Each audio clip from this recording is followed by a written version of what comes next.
Okay.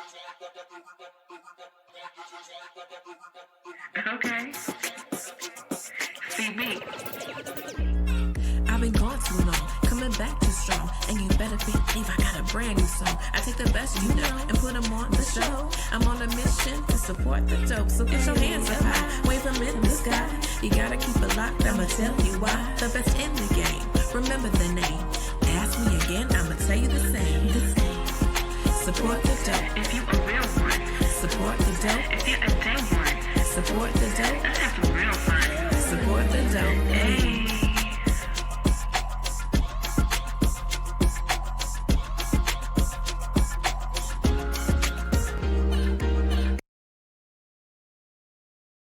What's up, y'all? It's your girl CB, another episode of Support the Dope Radio. And today I'm joined by an incredible musician, producer, and music director whose keys have shaped the sound of some of your favorite records and live performances. From touring the world with legendary artists to crafting soulful, unforgettable melodies, he's a true force in music. Please welcome the one, the only, Justin Gilbert, aka the Bishop. Yeah. Justin. Thank you for being here today, Justin. We finally got our schedules in line. Yes, we did. Thank you so much for having me. Absolutely. It was a no-brainer to have you here on the show so we can get your story for people that may not know you or people that want to know you a little bit better. So let's just dive right in. Let's start with the basics, I guess. Tell everybody where you're from and where your journey in music started. Sure thing. Okay, so where I'm from the A, baby, all day. You know what I'm saying? Born and raised in Atlanta, Georgia. I came up in the Decatur, Georgia is where I resided for my childhood on into my teen years. And I've always been an East Sider. I'm one that cut their teeth musically in the church, like so many of my colleagues. That's how we get down. I started on some different instruments. My musical journey started on drums. I was about age 2. And Okay. I was like that drummer. I was that kid at church. I was a choir baby. So my mom, she directed choirs as I was coming up. So I was always around the music. I was always at church, like seemingly at least 3 times a week. You know what I'm saying? You had your midweek, you had your Sunday all day, back when they had Sunday school, all that. Yeah. And then we'd be having like little extracurricular lock-ins and Cub Scouts and Weeblos and carrying on. So I was always at church. And then when my father started pastoring around age 10, I was even at more church. And at this point, I had a key. And since I was into the music, I was just kind of there then on my own accord, like really locking in musically. But as I said, my musical journey started on drums at age 2 and progressed. My mom made me take piano lessons when I was about 6. My siblings and I have a elder sister. What's up, Dee Dee? And a brother in the middle, Zach, what up? And I'm the youngest. So, and I gave my mom the most grief about these lessons because I was really into drums and I thought like piano would throw me off. You know what I'm saying? Like I really wanted to focus on holding down the 2 and 4 and maximize my career as the pinch hit drummer. You know what I'm saying? I would only get playing time if someone was late or pulled a no-show or at rehearsals. But I was cool with that. You know what I'm saying? I had big dreams. And I was like, Okay. this piano, Mom, I just don't know. I can't see it. Shout out to Barbara Middlebrooks, you know what I'm saying? My first piano teacher that was putting up with all that foolishness from 6-year-old me. Me running away from lessons. She had to catch me a couple times, you know She what had I'm to saying? catch you, Justin? You were She like did. on foot running? Low key, you know what I'm saying? She would pick us up. I remember seeing her brown Crown Vic pull around the corner, and I'd be like, like, not today, Miss Middlebrooks, not today. But No. after a couple years of the lessons, my mom finally had enough of me. She was like, that's it. Now, That's the foundation. She plays as well. That's like a family tradition from her side Okay. of the family. Very musical people. Lots of pastors and musicians, right? Yes, mom maybe play those couple years, and then finally let me get out of the lessons. And then at that point, I would say piano started choosing me, and I just couldn't like get away from it. Mm-hmm. Whether I was just messing around on the family piano or vibing out to what I could catch that was on the radio, or just kind of making up my own grooves. And I think one of the first things I learned how to play from church was like shouting music, because Mm-hmm. that's like that's the moment. That's like high energy, and it Right. was like it's a party vibration. So I like kind of got that first, and started building on that stuff. And yeah, from there, other instruments came into the picture. When I got to be about 10 or 11, I started playing um, cello at school. So that was maybe third grade, maybe third to 11th grade, something like that. I played cello in the orchestra. And then I started playing orchestral percussion in the band. So that's timpani, xylophone, and all that stuff. And, I marched. I marched. I was on tenor drum before, and I marched snare drum. So I've had quite a diverse musical experience growing up. Yeah, many facets to it, but all create that gumbo that is Justin C. Gilbert. Yeah. And after all that running from piano lessons, look at you now. I Look can't at you stay now. away. I run to the piano. Your mom Where knew. She knew. she Barbara did. knew. Shout out to Barbara Middleton Barbara for knew. sticking. Facts. So true. Shout out to Barbara. That's what's up. So let's talk about the obvious, right? You have been touring with Justin Timberlake Yes. and the Tennessee Kids. For how many years has it been? When did you start playing for Justin? We started in January of 2013. So it's been about 12 years, nearly 13 now. And wow, saying those numbers brings back a lot of memories. Like I think one of the first times we popped out was for the Grammys that year, 2013. It was like suit and tie, and Pusha Love was the vibes. So it was that performance with Jay-Z and JT that kind of ushered in a new moment in his career, and certainly in all of ours as the Tennessee Kids. And yeah, Hmm. that's when the family began. So how did you get that opportunity? Was there an audition? Was it just someone you knew called you for it, or how did that happen? Great question. This particular opportunity, it was offered to me around maybe November 2012. That's when, we started having some conversations. My boy Adam Blackstone reached out to me and was like, "Man, I got this call. If I'm gonna take it," I told him I gotta have my squad. It's gotta be, a certain way.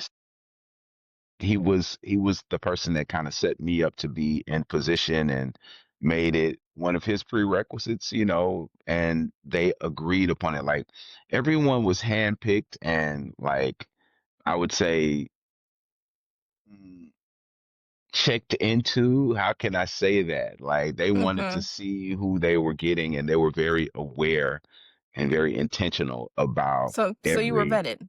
You were vetted I pretty was much. vetted. I was Uh-huh. vetted, and once things checked out and we all met, and then the synergy and the personalities, because that was part of the vetting, you know what I'm saying? Hmm. Yep. Musically, personality wise, work See how you guys ethic, gel, how you work together. and it was powerful, like literally from the jump. We knew it was special. Nice. Nice. Shout out to Adam Blackstone because Adam he's like Blackstone, that's my man. he's like the maestro, like Yeah, controlling all the strings back there. We had him on last season. Maybe we need to have him come back and talk about because he's done a lot since last season. So he really has. Yeah. Adam's Adam, he's an amazing team leader, and he's one that he's a visionary. So he thinks Mm-hmm. about so many details that might not occur to the average person. He's thinking Yeah. about all the things all the time. So that's Mm-hmm. why he's able to assemble these units that are just so precise and powerful because it's a lot of intention there. Adam's the man. I Yeah. love that guy. Adam, we gonna call you. We gonna call you to get you back on the show.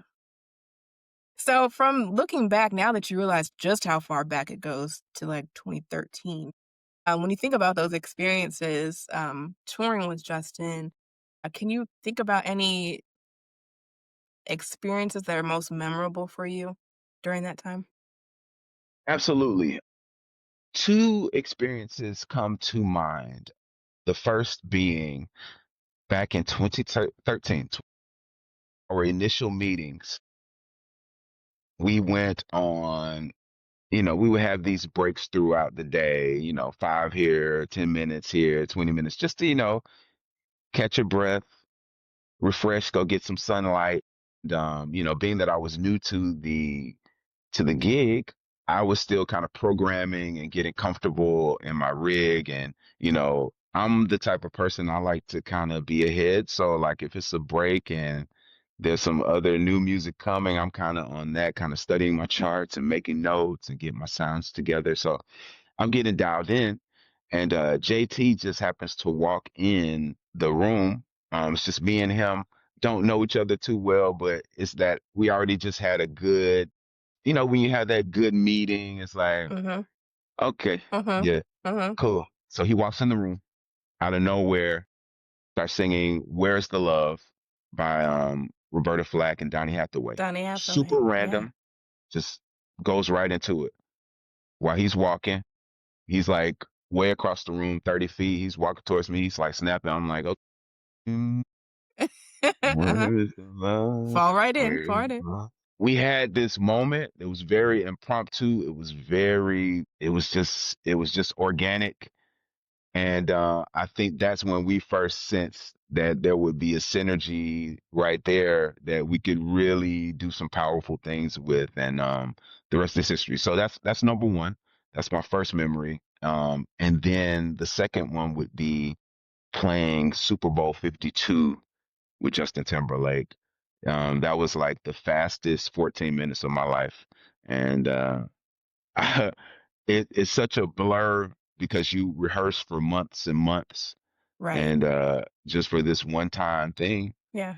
And we did it. And it's one of those things that you just never forget because it's not too many bigger stages to play on. So, yeah, those are Yeah. my two, from the small room to Facts. the big stage. Yeah. Those are really good memories. I can imagine you have plenty more. Um, but I know that touring out that level comes with high expectations from you Yeah. and for you. Um, Hmm. how do you prepare mentally and musically for such demanding shows? That's a great question. Gosh, preparation is, for me, it's mental. It's getting that alignment between my mind and my hands. So at some point on any given show day, I'm gonna get some good piano warm-ups. I typically take a small keyboard around with me. Actually something like this that I just kind of have Okay. on the bus, in the dressing room, just to be able to stay loose. And I'm big on visualization, and I understand the power of envisioning a thing and executing the way that I saw it in my head. So I spend time just kind of visualizing those moments and um, getting my mental connection going. Also, exercise helps. It's great to be fed, but not too close to the show. It's like it's so many things because you just want there to be minimal distraction. Um, and you know, it's I try to think of the songs, the show in terms of songs, and something I picked up from JT is just we'll knock out these performances one song at a time. We don't have to think about the whole 2 hours. Just think about these 3 minutes here, these 4 minutes here, and Yeah. be present. Enjoy your bandmates, and really curate an experience by being dialed in to what you're meant to be doing and also what everyone else is doing so that you can respond appropriately musically and have that synergistic element that we all know and love about the Tennessee Kids. So um yeah, show days for me is gym. I'm gonna eat, Mhm. rest some more, get those warm ups on piano. Um, Typically there's a sound check, but when you're doing festivals and things and there's not, I'm definitely in my bag, in my room, on the keyboards, just kind of chilling. I think people kind of think it's like rock star style backstage, but it's so chill. Mhm. And especially when you get, I guess, in a certain um age group, you know what I'm saying? You get Okay. mature, you got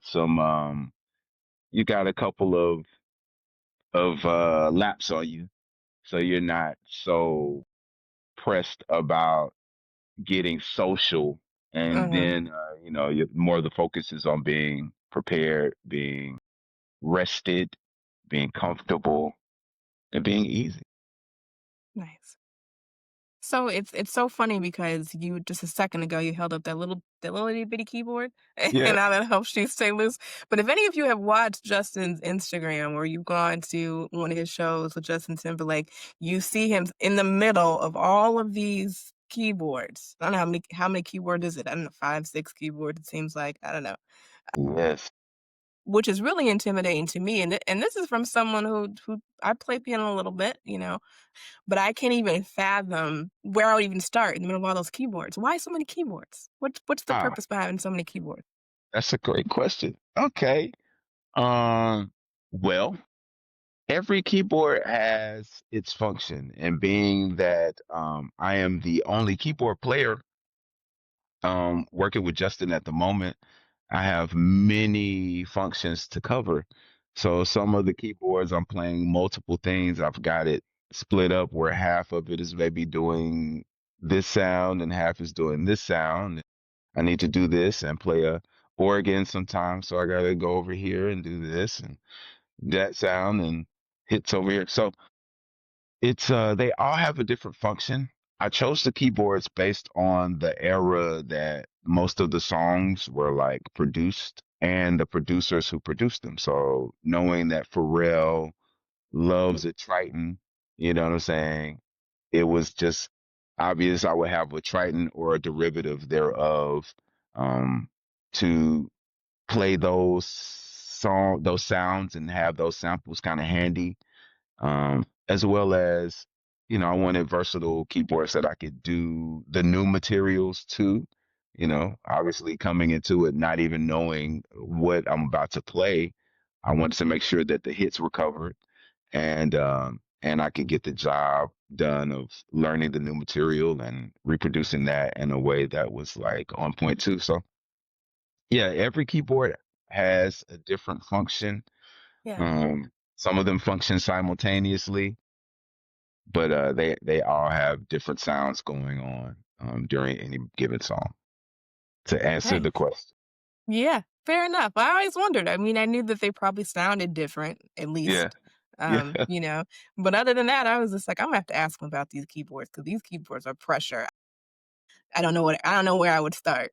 That's probably a whole nother podcast episode. Because I was gonna ask you, like, how do you even know where to put what keyboard? But that's just my curiosity, is.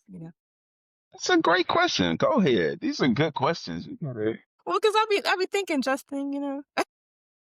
How do you know where to put things? Well, it Yes. depends on what needs to be done. Let's Mhm. say um, if I know if I know a particular song has a motif that is consistent throughout the song, and say it's a piano or some kind of Rhodes or something, I'm like, And it's like on my right hand, that's where I would play it. Anything else that I would play in addition to that at the same time would need to be on my left side. So So what you wherever use the that, most often is the closest in proximity to you. I'm assuming that's mm, not quite. No. there's kind of a Oh, main keyboard that's kind of okay. like for those main sounds, like the sound that makes the audience be like, whoa, like that's that song. Like there's kind of a main keyboard for that, but all of them have elements of the song across them. But it just Hmm. depends on where I am and how I play it. You know, it just what sound I need and what hand it makes most sense to do it with, because it might be easier to do it with my left hand. This particular thing. Okay. So many So things to think about. if you only feel okay, so those who don't know, I know Justin because Justin plays at my church. Shout out to Hey, Zion Hill Baptist Church.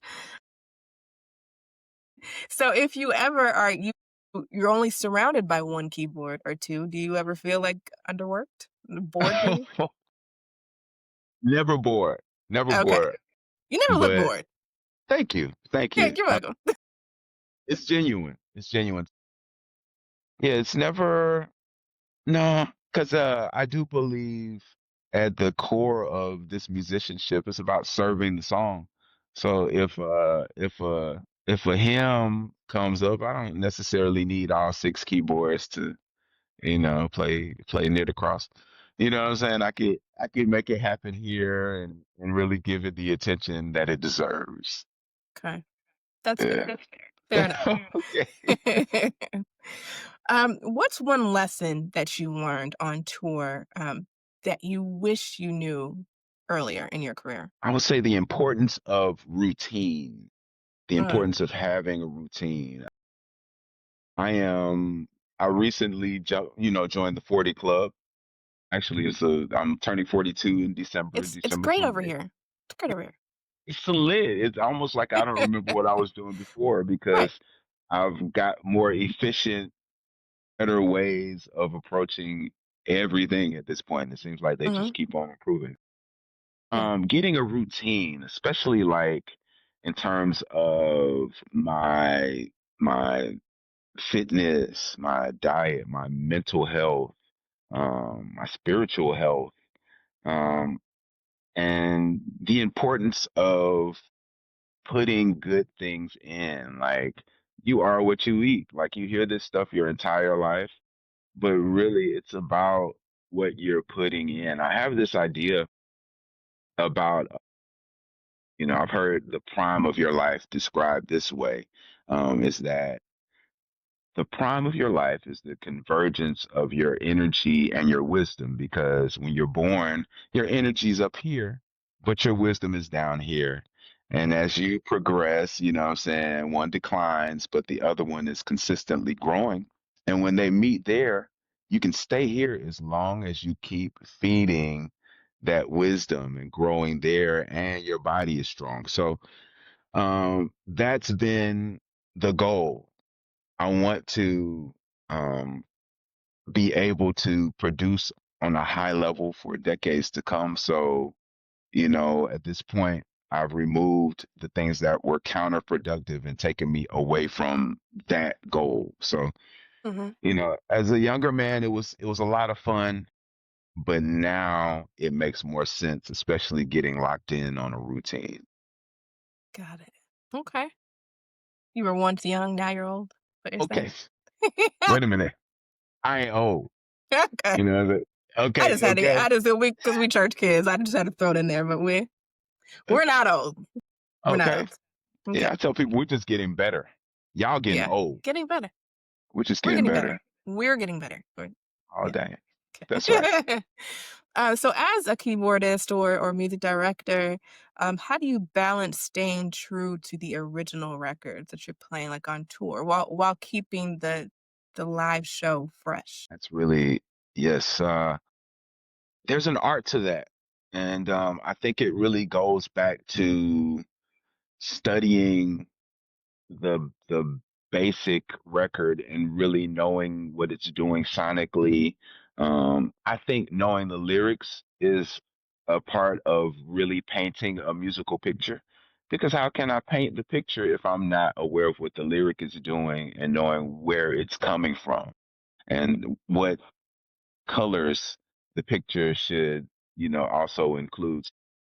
Um, in painting those pictures and learning records, I want to, I guess I've learned how to determine what people need to hear to recognize a song Mm-hmm. and what human beings respond to. And then, you know, you just don't want to go too far and stay too long because of just how humans attention spans are set up and then just being mindful of your audience. There Mm-hmm. are a lot of people, the majority of our audiences are not musically inclined. So what one person might think is slick musically may sound wrong to the untrained ear. But I think wisdom tells you where the guardrails are and how to color inside the lines in a way that doesn't jeopardize the song, but it actually brings a newly curated vibe, an elevated version of the song that where I don't miss those things that I longed for on the record. And I'm appreciating these sprinkles Mm-hmm. that are happening in the moment because it's adding to that story that the song is telling. It's helping to paint that picture and make it more palpable for me, for the listener, for anyone on the journey, me included. So is it ever a matter of like this song is like a hit? It's like a classic that we know the audience wants to hear the same way. Is that ever like a deciding factor? I think there is, I think there's always that creative liberty from especially the artists who created the song. There are liberties there that I think if you're playing with someone else, people are not as open to the exploration of the possibility of it live. And it's funny like that. Like JT can get away with, doing something on his own song. I can get away with doing something on my own song that is a bit of a push or like, oh, it's going into this other song of mine. So I needed Mhm. to take it here. These are the things that I guess experience teaches us. I would certainly say, whenever we're in doubt, just starting at the arrangement and playing it as it is loved, is always a safe bet. Like you can't lose with that. However, the additions and live sprinkles, just need to be done in a way that's thoughtful. I would say smart and interesting without being distracting. Okay, fair. I like this little sprinkle thing. I'm gonna have to use that. Hey, thank you. Well, that's It just sprinkles. happened. It just happens new. It just It's happened. fresh. So just a little while ago, you mentioned that, people expect your life to be kind of like the rock star lifestyle backstage. What's something else that you feel like people would be surprised to know about what it really is like behind the scenes? There are a lot of naps happening. I don't know if y'all know that, Okay. but folks like their naps, Uh-huh. and Naps are a gift from Jesus. Okay. this I is love a what good nap. it's something about a nap. You know what I'm saying? The rejuvenation, the revival. You know what I'm Like, come saying? on. Uh, I can run a marathon after that come good nap. on. But there's a lot of naps happening. In certain camps, it's more of a, you know, I would say some camps are a bit more structured and corporate backstage. Mhm. So, there aren't, it isn't really any drinking and partying. Um that it's kind of not part of that thing. Um let's see. What's something else that people don't know about backstage? It's just it's just definitely more quiet than you think. Uh-huh. I think I think in my opinion, like I'd be curious to ask someone who's never been, like, what you think that backstage is hitting for? You know what I'm saying? They probably think naked folks. Naked is probably, you know, A lot of probably alcohol, drinking, all the parties. alcohol, all of Mm-hmm. the jazz cigarettes, if you will. Jazz, the one with the extension, the extension on the cigarette. Is that what we talking about? Oh no, I I know what was that talking is. about the ganja, but uh Oh, the jazz cigarette. See, jazz cigarette. I'm learning today, Justin. Stick with me. Stick Okay, with I me, got it. Carla. I I got got you. it. You Yeah. know, but So what I've noticed, because a lot of my friends are musicians, and of course I follow them on social media. What I see a lot of is people playing pranks on people while they're napping. A lot of pranks get played during nap time. ooh, Have you seen ooh. that too? I've seen one or two. I've seen one Okay. or two. That thing is a slippery slope because see, once you start, some people just gonna go too far naturally. Some people are natural Yeah. boundary pushers, and you just don't want to start playing those games because you might win some silly prizes. Well, I don't. I'm not a Oh, prankster. not you, but other No, not people. me. I I, got you. I appreciate a good laugh, but Mhm. yeah, you start pranking, man. It's like, ooh, and I love a good laugh. I love a good Mhm. prank, but I don't know if I know we have different levels of tolerance for stuff, Uh-huh. I and was gonna say tolerances. Okay. I'm like, Yeah, because once you prank somebody, you gotta expect to get pranked back, right? And it's just gonna slippery yeah, slope, like you said, slippery slope. Whoa. Got it. Yes. Got it. So who are some of the other artists that you've had the opportunity to tour with, and what kind of were there any differences on these tours than like a Justin Timberlake tour? Oh yes. Oh, I've been blessed to tour extensively with Jill Scott. Mhm. Shout out to Jill. That's my Shout girl, out to Jilly from Jilly Philly. from Philly. Ah, Jilly from thanks. Philly. Yes, Jilly. After Jill, I I had a brief stint with Anthony Hamilton. He's a great guy and a sweetheart to work with. He's fun. And he's also a dope barber. He would like, Really? tighten you up if you needed it. And he's just Okay. that kind of guy. Like, Anthony's a beautiful person. As is Jill. She's delightful and okay, cool. Let me keep going because I could stop on Yo, yes, all of yeah, them. yeah, down the road, down the rabbit hole. Okay. Jill, Anthony Hamilton, Mhm. Eminem, Jay-Z, Alicia Keys. Let's see. Also, who else have I been touring with? There were some things that were thrown in there. Obviously, Adam Blackstone. I Mhm. toured extensively with Adam Blackstone, playing his material, so that's been fun. The list goes on and on. A couple of different acts like that aren't even American. There's a young lady, Agnes Monica from Indonesia. Wow. We got some mileage in as well. She's like a Beyonce type figure in Indonesia, so that's just how vast the musical landscape is. Like Mhm. she's a huge pop act there, and we were able to connect and do some things there. Tyler Perry, um, Medea. I've done quite a few Wow. Medea plays, Medea shows. Yes, I've done quite a few Medea plays and Mhm. videos and things. You'll see me at the end waving and carrying on. Monica, she's amazing. I actually auditioned for that gig, and that's the first and last gig artist that I auditioned for. So shout outs to Okay. Monica. Um, I toured with a couple of stage plays before I got to the Medea franchise.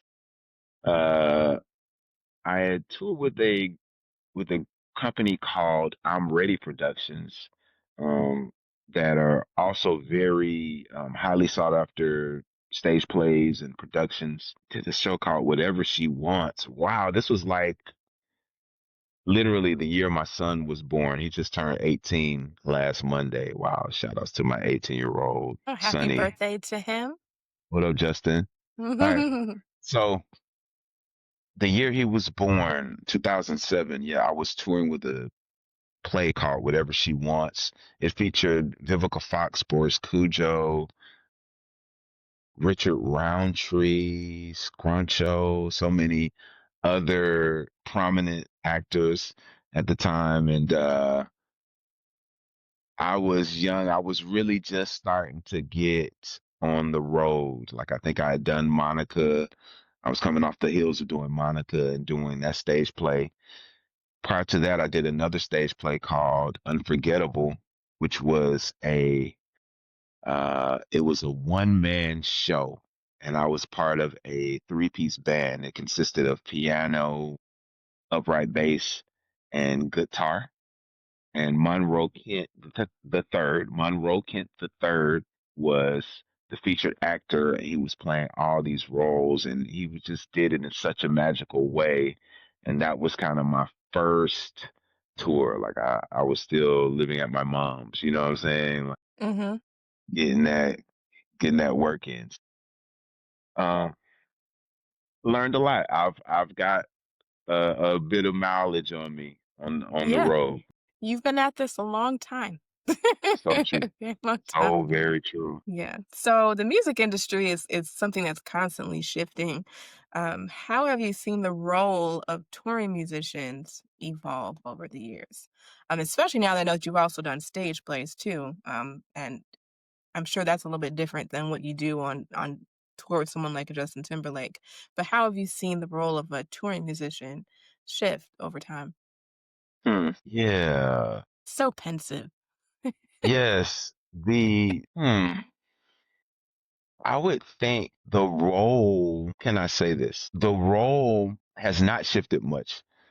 The job in terms of providing musical accompaniment and being in place for these shows has not changed. I think that the levels at which people do it has changed due to the technology.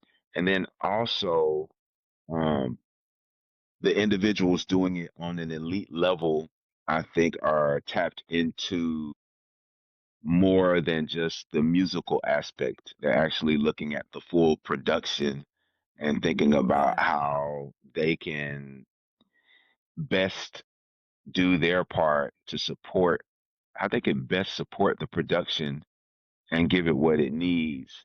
Um, Whereas people that aren't thinking about the full production would be thinking about um, being the best on their instrument.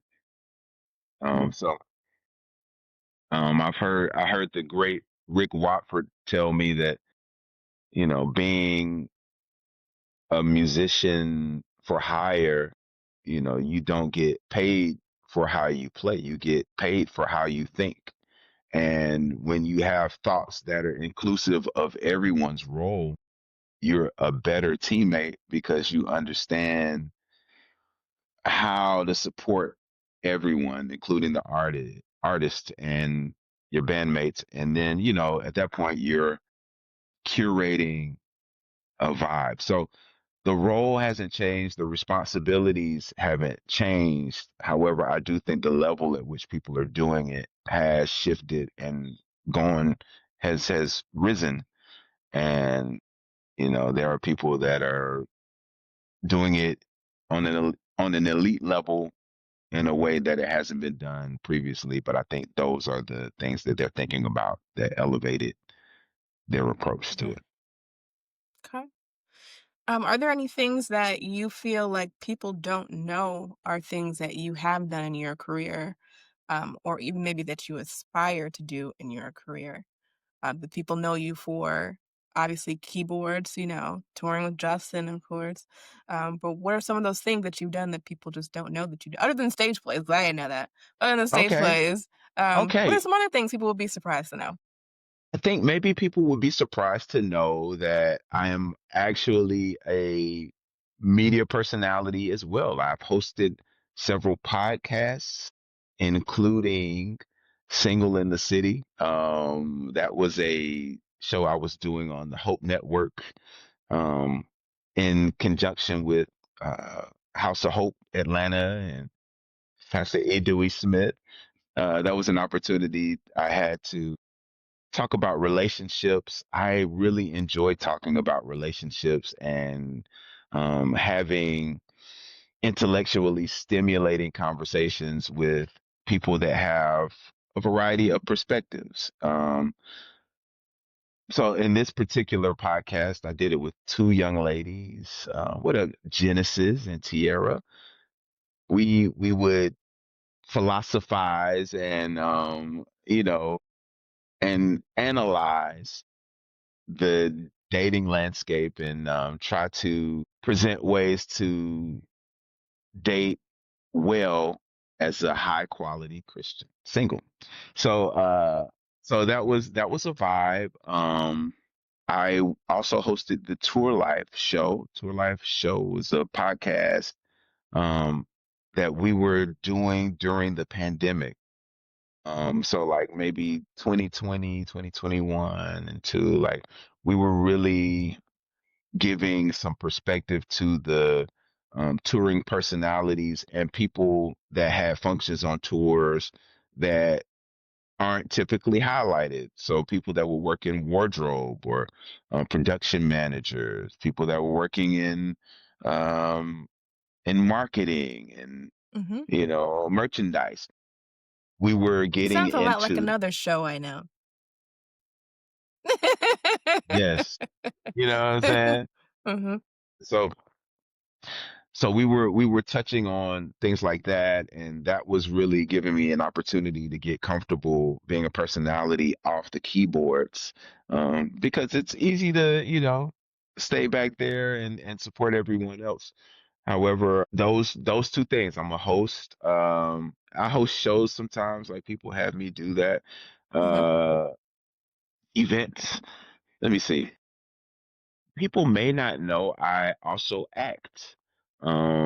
The last role that I played was in the Aretha Genius film for National Geographic. It was featuring Uh-huh. Cynthia Erivo, and I was actually the choir director. I portrayed Alexander Hamilton, who was Wow. the choir director and one of the musicians. Hmm. So I was in my bag. You should have seen me. I had like a full unit on. It was Yeah, crazy. you would You know what swear.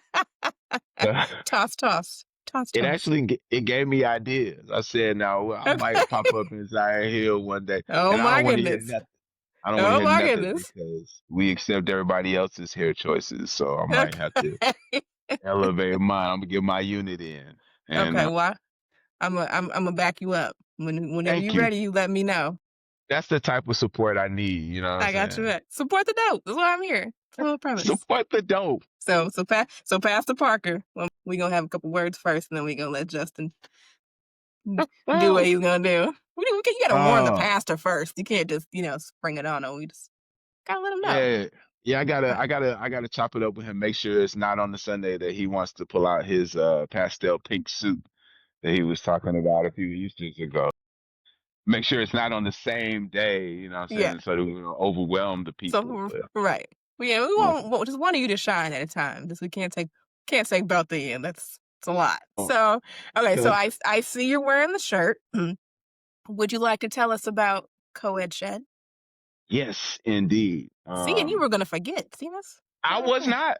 Oh, That was okay. on the way. That was on the way. Okay. All We right. were. I was making the rounds, and in addition to being a host and actor and part-time comedian, I'm also the founder of a very diverse creative community that champions holistic wellness for all creatives, and that is called Coed Shed. Um, we recently launched in July of this year, July 11th. Things went live online, so there's a site that people can go to and find out more about the brand and actually sign up to receive updates and stay abreast of our quarterly events. We'll have 4 events a year. The next one is actually coming up. Our next event is coming up on September 27th, Saturday, September 27th. It's going to be at Nights on Queen, a venue here in Atlanta. It's going to be a creative game night and mixer. So, yes, Coed Shed is doing things to bring the creative communities together. I think typically a guy like me that works in industries as I do would focus on the music folks. Um, but I think that musicality and that sphere of creativity is really just one facet of creativity. And there's so many more that I think if we could get more community based, I think it would be more effective for everyone involved. You know what I'm saying? Yeah. So yes, so co-ed shed is that's my baby, and yeah, I'm super excited to see what that's gonna do in the lives of God's people. If I could say it that Okay. way, that was deep, but Of I'm in it. course. You I'm in it. can. If you gonna commit, you gotta commit. Okay. Yes, So is that our invitation? That's our that's me and our that's your listeners and invitation. everybody. If you're creative and you're into Yeah. that, pull up. You know what I'm saying? We can Pull up. accommodate you. You're in there. We're in there. September 27th, co-ed shed. That's it. Got it. Okay. Well, I'm gonna circle back to the original conversation before I let you go and get out of here. Who are some of your biggest influences growing up, and how do they still shape your playing today? Yes, great question. Wow, that question interestingly kind of brought that it hit something, and that gave me it put some emotion as I was reflecting on some of those figures that to me are just miles high, like just huge. So there are so many monumental figures in my life. I can't name everybody. However, the ones that are just my musical journey, my life would not be complete without these people. My mother, she was that first person that would give me that constructive criticism, kind of, you know, but it was cool because I knew mom was gonna get me right, and I knew that she knows. So she was the first person that would maybe challenge me to like, as I was starting to get some legs and starting to get, playing some little cute stuff. It was like, okay, okay, okay. She would be like washing dishes, listening to me play, and then she'd be like, okay, so can you play it another way? Like, how else can you play it? Okay, Mm-hmm. okay, can you change the key on that? Like, she was the person that introduced me to theme and variation and understanding how to expound on a musical idea and take it other places that, brought out different flavors, different elements of the music that was being presented. So I can remember, yeah, my mom pushing me and helping me to stretch in that way early on. Other notable figures. Um, Obviously my father for giving me the opportunity to play at church. Like it was Mm-hmm. because of nepotism, in fact, that I got to be the organist. So Yeah. all nepotism ain't bad. Right. And it was probably kind of free for the church. Everyone won. We all won. You know what Yeah. I'm Right. saying? It was paying me with Piccadilly plates. So that's cool. So my mom and dad, Elder Felix Williams. Felix Williams taught me church. Felix Williams came into my life um, when I was about 14 years old. I was introduced to him by Eleanor Jobert. She was the worship leader at my father's church. This was like when praise and worship was new, and it seemed like Mm. everybody was doing like Shabbat every week. Is that just me? Was that? No, we know exactly what you're talking about. So so so we were doing Shabbat, and she was Huh? like, I think you might have some potential. I'd like to introduce you to someone. So she took me to her home church, which was Light of the World Christian Church International, under the auspices of the late Bishop Jimmy Lee and Ruth Smith. And you know, it was at Light of the World that I really got stretched the most because as a 14-year-old, 15-year-old kid, you're playing to suit the tastes of your generation. However, what do you do in a room of people that are your parents' age? You Mm. know, Yeah.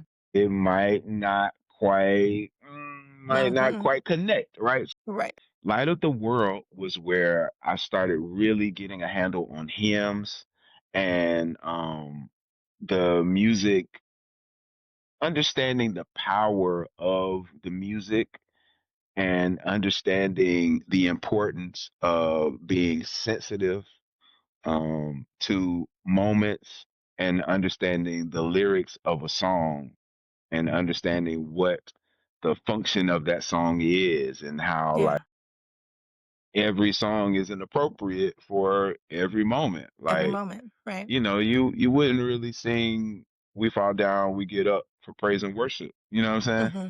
Right. But that's something that someone may not have been taught. So they're just Mm-hmm. thinking tempos. Oh, we need it fast and we need it slow.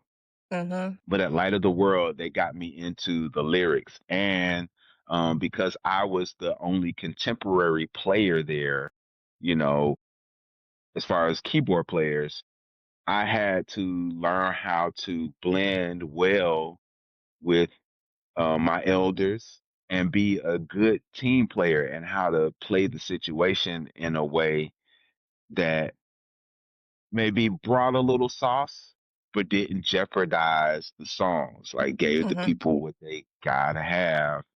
So it was there that I began approaching music that way. So Felix Williams, he taught me church. He taught me how to be Holy Ghost DJ. He taught me how to move, how to be in flow spiritually, and how to create the atmosphere and the space for those moments that we know and love about church and how to be responsive. Like he used to be really on me, like real bad. Like, hey, you're missing it, brother Justin. Like I just remember it real because everything is urgent musically, and he was the first person that was like, nah, like you're not gonna miss this today, because that's the thing about teaching and learning. I believe that when the student is ready, the teacher will appear. And I also believe we need teachers and mentors that Yes. have a higher standard than we do so that we can have something to aspire to and something to reach for, because your standard is going to keep you comfortable. So he was taking me out of what I had and bringing me into like the grown man chords, the grown woman chords, and the those progressions that are just like basic but very powerful, and understanding how to use what was in my toolbox in a better way. So shout out Felix Williams. I could just go on and on about him because what he gave me was just so pivotal, and I pull from it every day on every stage I play on, everywhere I find myself. Holy Ghost DJ. Okay. You know That's what what I'm I'm saying? taking with me from this. I don't take nothing Yeah. else from this conversation. I'm taking sprinkles. I'm taking jazz cigarettes, and I taking Holy Ghost Holy DJ. Ghost Got it. DJ. Yeah. Holy Ghost DJ. You know what I'm saying? I mean, from time to time I also uh do a little Holy Ghost cardio. I might help people with that musically, but whatever. Uh-huh. That's a different conversation. So crazy. My musical father, who came into my life at the same church, he was playing at Light of the World with Felix. He was playing bass. His name is Sergio Krum. He's now pastoring.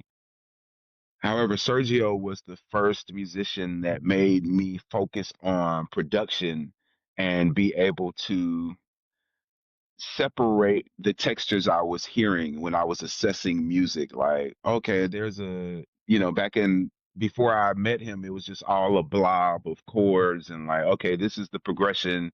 This is what the choir singing. Cool. That's enough. But he started making me get detailed as far as what the musicians were doing and why it worked well with what the choir was doing, what the vocal was doing, and the production elements. And he challenged me. He put a keyboard on top of the organ and was like, "All right, man, you sound good on the organ. So I need those horns from the record. Let's say record like Let's Just Praise the Lord, TD Jakes.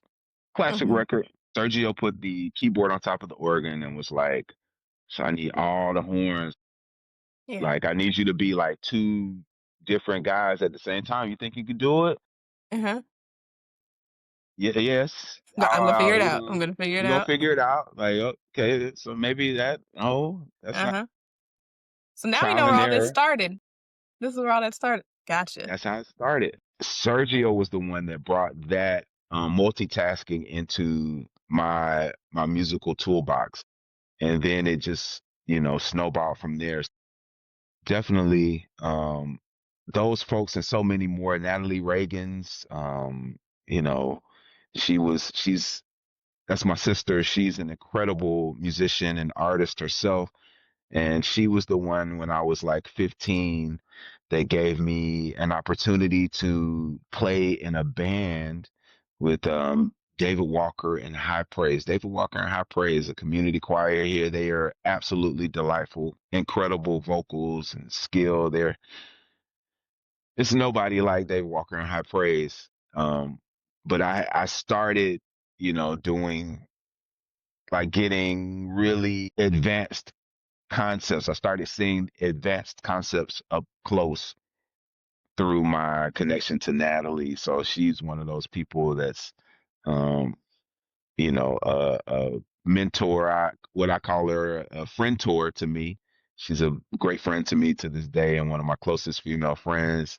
But that's how we started.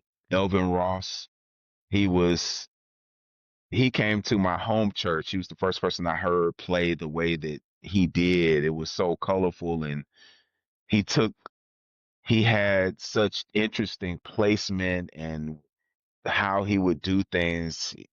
I said early on, I was like, if I could just like I thought he was fly too. Like I liked how he dressed. Like, these are all the things that Uh-huh. like it makes me it gives me a little bit of a it's how can I describe that? It gets me a little emotional as I reminisce that way because I think about how I could potentially look through somebody else's eyes and just knowing that the impact that these people have had on me, Uh-huh. it makes me that much more intentional about my output, and that's a huge part of my life. So Elvin Ross, Stanley Wilder, rest in peace. He was the first organist I heard killing. He was the first organist at my family church for me that I ever saw. He was killing. And, you know, one thing about the first organist or, the person that you're exposed to, that sort of sets a foundation for Yeah. how you hear things. So, like, um, there are there are a lot of children at Zion Hill. Let's say some of them grow up and decide to take careers in music and pursue that path, just naturally Fred and what I'm saying and other figures, including myself, would be a part of their journey on a very Uh-huh. foundational level that you could Yeah. almost miss unless you're in tune and realize like, wow, I was exposed to this Uh-huh. from being a little shorty. So Stanley Wilder, rest in peace. Like Lou, he passed away at the end of last year, and when he passed away, it affected me in a way that I was not expecting because I began to think about how impactful his life and his music was to me, and just being reliable, being prepared. Like, just I grew up seeing that. So that became what I would aspire to. And then my biggest career influence would probably be Greg Philin Gaines, affectionately known as Mouse by some. He's all over the Thriller Records. Amazing keyboard player. He's currently playing with Toto. Um, he has his own projects, but I saw Greg crossing genres and doing Eric Clapton and Stevie Wonder and Michael Jackson in the Hmm. 80s. I've So actually I was like, heard of Greg through my yeah, mentor. So yeah. see, Hmm. I was like, I whatever he's on, like that's the type of trajectory I'd hope to be on. I would hope to be able to have a career that crossed genres and allowed me to touch that much music and have that many things in my toolbox. So shout out to Greg Filling Gaines.